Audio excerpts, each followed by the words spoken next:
Isang simpleng parking issue naging mainit na confrontation at ngayon pinag-uusapan na sa usaping legal. Kung ano po ang mga issue na aking tinutukoy, panoorin po natin to. Isang viral video ang umiikot sa social media matapos ang isang mainit na komprontasyon sa Quezon City. Ayon sa uploader na si Lucille, alas 9 pa lamang ng umaga ay nakaparada na umano ang sasakyan ng isang barangay kagawad sa tapat ng kanilang bahay na nagdudulot ng abala sa kanilang pagpasok at paglabas. Dahil sa paulit-ulit na insidente, nagdesisyon siyang sulatan ng babala ang sasakyan gamit ang marker. Ang tanong ng ating mga kada, public road nga ba o private right ang nalabag? At kailan nagiging krimen ang simpleng pag-aksyon?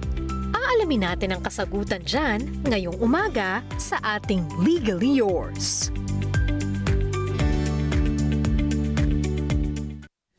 Ngayong umaga, tutulungan po tayo muli ng ating bisitang abogado tungkol sa usaping ito. Good morning ulit, Attorney Harold Gardon. Ayan. Welcome back. Ayan. Thank you, Miss Pia. Good morning sa ating mga kada. Uy, kakanta yata si Attorney. May echo. Ano bang kanta? Ayan. Ano bang kakantayin mo today? Ayan. Attorney, okay, familiar ka naman sa naging kaso, di ba? Ang tanong, illegal ba talaga ang pagpapark sa tapat ng driveway kahit ang kalye nito ay public road? Okay. So, ang madaling sagot dyan, Miss Pia, illegal siya. Dahil ayon sa ating Land Transportation and Traffic Code, ang public streets are considered it should be used for public use, whether sa ating traffic code, whether sa civil code, and whether din sa PD 957, yung Condominium and Subdivision Buyers Protection Act.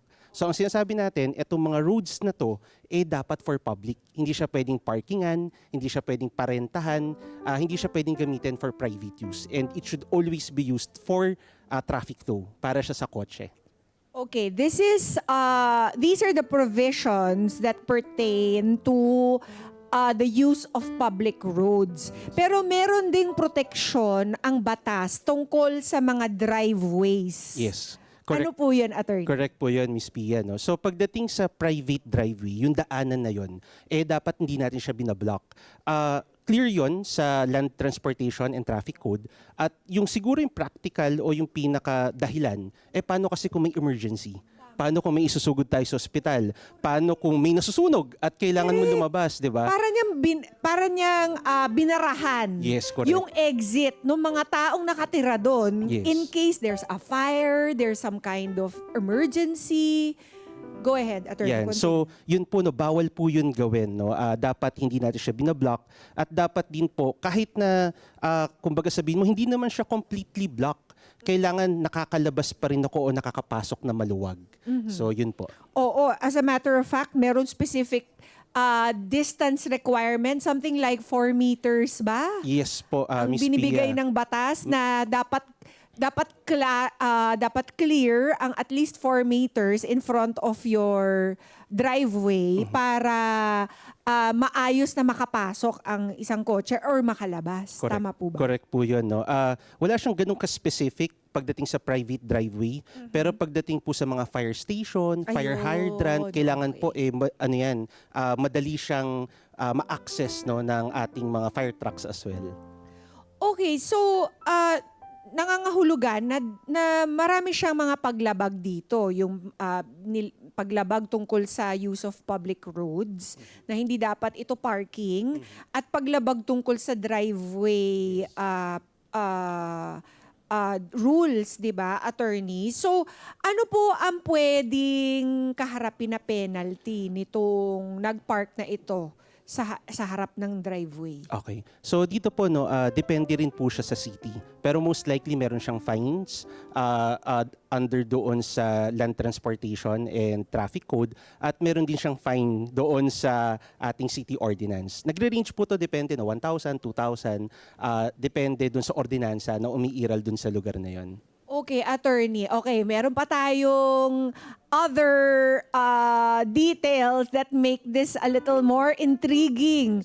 Napag-alaman na kagawad pala ang may-ari nung nag-park doon sa public road at sa harap ng driveway.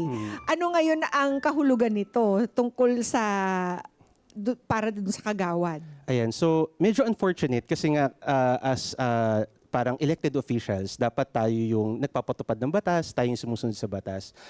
Siguro pwede rin siya magreklamo sa DILG, pwede siya magreklamo sa barangay, kung medyo, syempre dahil nga may fear no, na baka hindi actionan yan, especially kung magrereklamo ka sa city council. Kasi ito ay kumbaga conduct unbecoming of a public official. So may mga administrative cases na pwede nating ikaso kay kagawad. Pero sana maayos na lang din nila yung issue. Oo, kasi 'di ba nakakalungkot na kung sino pa yung dapat magpatupad ng batas, siya pa yung unang lumalabag dito. Kahit according to the complainant na mga ilang beses na siyang nagreklamo dun sa barangay officials. Paano nga naman tutugunan kung yung barangay official mismo ang nagva-violate, hindi po ba? Anong klase mga administrative cases ang maaring ibigay sa kanya? So dito pwede siyang Penalties. pwede siyang ma-reprimand. Kung sobra-sobra talaga pwedeng masuspend.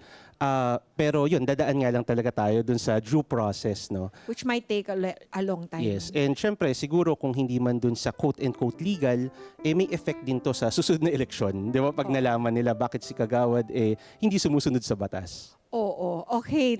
So there's more. Ngayon, dahil siguro sa inis niya, according to her, na hindi inaaksyonan ng kanyang mga reklamo, sinulatan niya ngayon ang sasakyan ng nagpark sa harap ng bahay niya. Ano naman ang kasong pwedeng ikaharap ng sumulat? Yeah, yun ang problema. Kasi ang problema, nilagay niya yung batas sa kanyang kamay. So, pwede siya makasuhan ngayon na malicious mischief under our revised penal code. Ito yung tahasan, willful na gusto mong sirain yung property ng iba. Though hindi naman nasira to, pero syempre may pang-iinis din. Pwede ring unjust vexation. Yung hindi makatwirang pang-iinis. Di ba? Nainis din si Kagawad. So, ang pinakamataas ay malicious mischief. Yes. Ano bang penalty dyan? Yung malicious mischief, nagde-depend siya. Pwedeng arresto minor. 30 days lang naman to na pagkakulong to arresto mayor 6 months. I'm not willing. Ang ayaw mo lang, syempre, makulong ka nga sa presinto ng isang araw, parang ayaw mo na, di ba? 30 days, that's long. Pero usually baka fine lang to. Pag mga ganitong event, ang ating courts naman courts of equity. Kumbaga titignan nila na hindi naman siguro dapat ikulong, ifa-fine na lang. Nakalagay naman doon fine or imprisonment. Yung the fact lang na meron kang hearing sa isang korte, parang punishment na yun eh. Correct. Nakakakaba, nakakatakot. Diba? At saka yung hassle of going there, lalo na ngayon, mataas pa presyo ng mga ng Gasolina. gas, diba? Ngayon, kung ito ay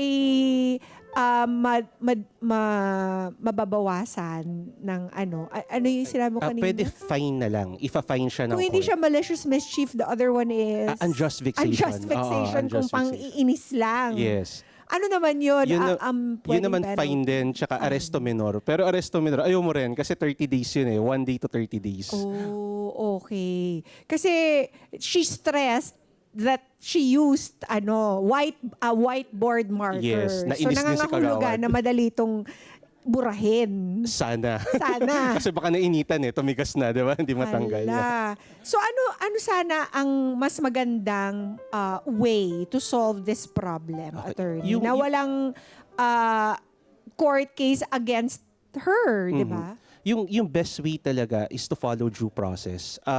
Hindi natin dapat ilagay yung batas sa ating kamay. Kailangan, syempre, nagreklamo siya sa barangay, nainis siya. May mas mataas pa naman sa barangay, which is the city. Nandyan din ang MMDA. Pwede niyang tawagan itong mga hotlines. Actually, kahit di siya dumiretso sa city o sa MMDA, pwede kang tumawag doon sa mga tow na accredited. Kasi illegal parking pwede nilang itow yun. Matutuwa pa nga yung tow company kasi meron siyang matutow for that day. Oo. At saka, I feel like that's more of a hassle to dun sa lumabag. Yes, Di ba? correct. Doon sa Babayad nagpark siya. sa harap ng bahay mo, magbabayad siya, mahahassle pa siya, pupunta siya doon sa towing area. Yes. Di ba? Eh kung ngayon, attorney, na pareho silang may mali, paano ito i-weigh ng batas sa tingin mo? Okay, sa criminal case kasi dahil kung may crime sila parehas na na-commit, parehas sila na may sala doon. So yung isa may fine, illegal parking, yung isa pwedeng kasuhan ng malicious mischief at saka unjust vexation. Ngayon naman, doon sa civil aspect, may tinatawag tayong in pari delicto. Pag civil kasi di ba damages lang. In pari delicto, ibig sabihin parehas kayo mali, sasabihin ng korte, bahala kayo dyan, iiwan ko kayo as it is kasi in pari delicto.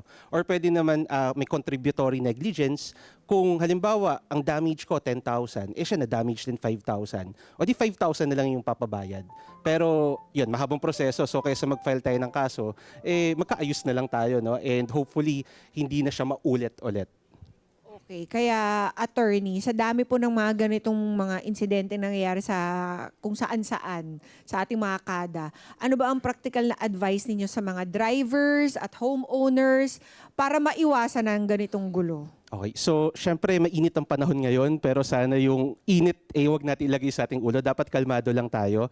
Sa drivers, sumunod tayo sa batas. Yun lang naman yun. At the same time, magpaalam tayo. Madali lang naman magpaalam. No? Doon naman sa mga mapaparkingan at naiinis, pwede naman mag-follow tayo sa due process. No? Magreklamo tayo sa barangay, tumawag tayo sa MMDA hotline, tumawag tayo sa city hotline, at hayaan natin yung mga legitimate o yung mga tao, person in authority, yung gumawa niyon at hindi tayo, yung mag-tow. Oo, kasi sasabihin nila, attorney, parang totoo ba yan? Hindi naman totoo yun na hindi pwedeng gamiting parking yung mga public roads kasi you see it everywhere. You see it happening everywhere. So siguro, at the very least, wag naman kayong magbumara sa driveway ng iba. Kasi isipin nyo naman, parang tinrap nyo sila sa loob ng bahay nila. Paano pag nagkaroon ng emergency, 'di ba? And for Arcadas, for your information, kung meron kayong mga makukulit na nagpa-park sa harap ng bahay nyo, tawagan nyo ang 122, that's the hotline for Quezon City, or 136, that's the hotline for MMDA. Ipatow nyo na lang sila. Ganon, di ba? Or tawagan niya si Attorney Harold. Kaya Attorney, paki-remind po ang ating mga kada para sa mga iba pa nilang mga legal concerns. Ayan, so bago pala ako mag-remind, greet ko lang yung mother-in-law ko ng happy Yeah. birthday, si Mama Happy Elsa yan. Jacinto. Ayan, happy birthday Mama. Happy birthday po. Ayan, so pwede po kayo, follow nyo lang po kami, message nyo kami sa aming Facebook page, Gardon C. and Associates Law Office. Nandyan po kami to help you and to be of service. Maraming salamat, Attorney Thank you rin po. Harold. Thank you for coming over again. At mga kada, malinaw po na ang kalsada ay hindi lang basta daanan. Ito po ay espasyo na may kaakibat na responsibilidad.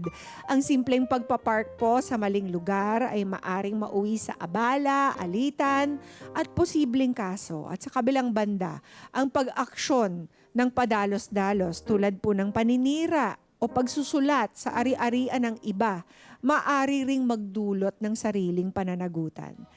Let's get together. Sunday 25. Sunday 25.